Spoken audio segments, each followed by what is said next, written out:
కారణాలు ఏమిటి అన్నప్పుడు లేదండి అన్నారు. ప్రభుత్వం వచ్చి ఇప్పుడు దాదాపు 8వ నెల జరుగుతూ ఉంది. 8 నెలలు జరుగుతున్నా ఇంకా జాప్యం జరుగుతలేదు అని ఒక సమాధానం చెప్పారు. ఎప్పట్లోగా ఈ ప్రతిపాదనలు అమలు చేసి నియమిత రోజును ప్రకటించమవుతుందంటే ఇది పరిశీలనలో ఉంది అని గౌరవ మంత్రి గారు చెప్పారు. ఇది కాంగ్రెస్ పార్టీ మేనిఫెస్టో అధ్యక్ష. ఈ మేనిఫెస్టోలో page number 28 item number 14 TSRTC సిబ్బంది సంక్షేమం. ఆర్టీసీ కార్మికులను ప్రభుత్వ విలీన ప్రక్రియ పూర్తి చేసి 2 పీఆర్సీల బకాయిలను వెంటనే చెల్లిస్తాం. వెంటనే అంటే 8 నెలలు సమయం సరిపోదా అధ్యక్ష? నంబర్ 1. నంబర్ 2, వచ్చే పీఆర్సీ పరిధిలోకి టీఎస్ఆర్టీసీ కార్మికులను చేరుస్తాం. నంబర్ 3, రాష్ట్ర ప్రభుత్వ ఉద్యోగులతో సమానంగా అన్ని వసతులు సదుపాయాలు కల్పిస్తాం. నంబర్ 4, ఆర్టీసీ బస్సులను ఆధునీకరించి విస్తరిస్తాం. అధునాతనమైన సౌకర్యాలతో కొత్త సర్వీసులను ప్రారంభిస్తాం. Number 6 and last, RTC union పునరుద్ధరణకు అనుమతి ఇస్తాం.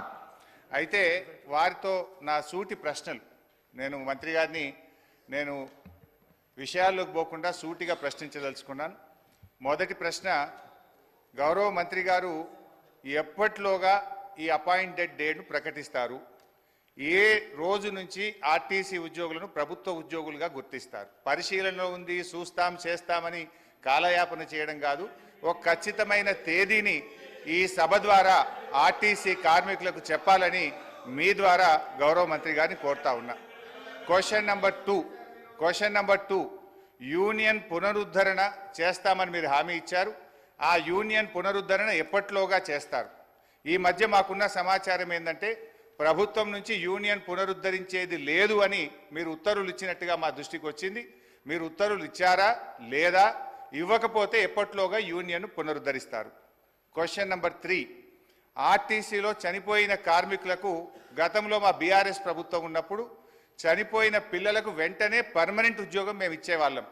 కానీ మీ ప్రభుత్వం వచ్చిన తర్వాత ఆ పర్మనెంట్ ఉద్యోగం అనే నిబంధన తీసేసి బ్రెడ్ విన్నర్ స్కీమ్ అనే స్కీమ్ పెట్టి కన్సాలిడేటెడ్ పే కేవలం 15,000 రూపాయల జీతం ఇచ్చి 3 ఏళ్ళు మీరు 15,000 జీతానికి పనిచేస్తే అప్పుడు పర్మనెంట్ చేస్తామని చెప్పి ఇలా చనిపోయిన కార్మికులకు మీ ప్రభుత్వం అన్యాయం చేసిన మాట వాస్తవమా? ఇది